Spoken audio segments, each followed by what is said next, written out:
Pernah kepikiran nggak sih, apa sih arti kehebatan yang sesungguhnya? Hari ini, kita akan coba membalik konsep itu. Kita bakal mendefinisikan ulang apa artinya menjadi hebat, dengan cara yang mungkin di luar dugaan Anda. Yuk, kita mulai. Oke, kita langsung ke intinya aja ya. Apa itu keagungan sejati?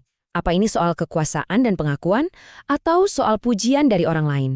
Nah, pertanyaan inilah yang akan jadi pemandu kita hari ini.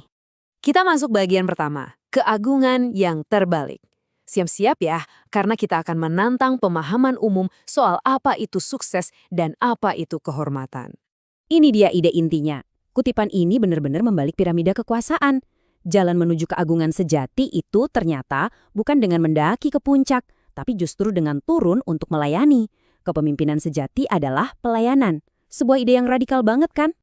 Nah, ide tadi membawa kita ke pertanyaan berikutnya. Sebetulnya apa sih motivasi di balik tindakan-tindakan kita? Apakah kita nyari pujian atau kita tulus mau melayani? Jadi, kutipan yang barusan itu sebenarnya semacam teguran loh. Teguran buat mereka yang melakukan perbuatan baik, misalnya berdoa atau memberi. Tapi tujuannya cuma buat dilihat dan dipuji orang lain. Fokusnya itu di panggung, di pertunjukan, bukan di ketulusan hati. Coba dia lihat kontras yang tajam ini. Di satu sisi, ada tindakan yang didorong oleh keinginan buat dapat like dan pujian publik. Di sisi lain, ada tindakan yang sama persis, tapi lahir dari niat yang tulus. Nah, ini bikin kita jadi refleksi. Kira-kira motivasi mana ya yang lebih sering menggerakkan kita? Biar konsep ini nggak abstrak-abstrak amat, yuk kita lihat contoh nyata dari sejarah. Kita akan menyelami kisah Santo Fransiskus. Coba bayangin Fransiskus, seorang pemuda kaya raya, hidupnya dikelilingi pesta, kemewahan, dan pakaian mahal. Pokoknya, dia itu definisi orang yang ada di puncak dunia pada zamannya. Terus suatu hari dunianya yang nyaman itu tiba-tiba berbenturan dengan kenyataan pahit. Dia ketemu langsung sama seorang penderita kusta, orang yang paling terbuang dari masyarakat, yang kondisi fisik dan baunya bikin siapapun mau menjauh. Seketika itu juga, terjadi perang di dalam dirinya. Instingnya teriak untuk lari dari pemandangan yang menjijikan itu. Tapi, di sisi lain, ada panggilan hati yang berbisik, memintanya untuk melihat sesuatu yang ilahi, bahkan pada sosok yang paling hina ini. Lalu apa yang dia lakukan? Sesuatu yang radikal. Dia nggak lari. Dia turun dari kudanya, deketin orang yang dianggap najis itu, memeluknya, bahkan sampai mencium tangannya sebagai tanda hormat. Dan di momen kerendahan hati itulah terjadi sebuah transformasi yang luar biasa. Rasa jijik yang tadinya begitu kuat, secara ajaib berubah menjadi apa yang dia sebut sebagai kemanisan jiwa. Sebuah kedamaian dan sukacita yang dalam banget. Nah, disinilah Fransiskus menemukan keagungan yang sejati. Bukan di dalam pesta atau kemewahan, tapi justru di saat ia merendahkan diri untuk melayani orang yang sudah dilupakan oleh dunia.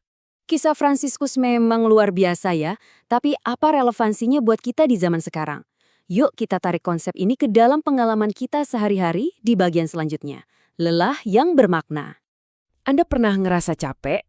Bukan capek biasa ya, tapi lelah karena udah kerja keras, udah memberi, udah melayani, tapi kok rasanya nggak ada yang perhatiin? Nggak ada ucapan terima kasih, nggak ada penghargaan, cuma rasa lelah yang dalam. Perasaan ini bisa datang di mana aja. Waktu nyuci piring yang kayaknya nggak ada habisnya di rumah. Pas nyelesain proyek di kantor tapi nggak dihargai. Atau waktu melayani di komunitas tanpa ada yang sadar. Semuanya itu bisa terasa melelahkan banget. Nah, waktu rasa lelah dan nggak dihargai itu datang, coba deh ingat ini. Coba kita bingkai ulang perspektif kita.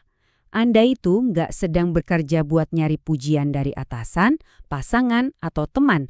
Audiens utama Anda adalah Tuhan. Dan kita perlu luruskan satu hal ya.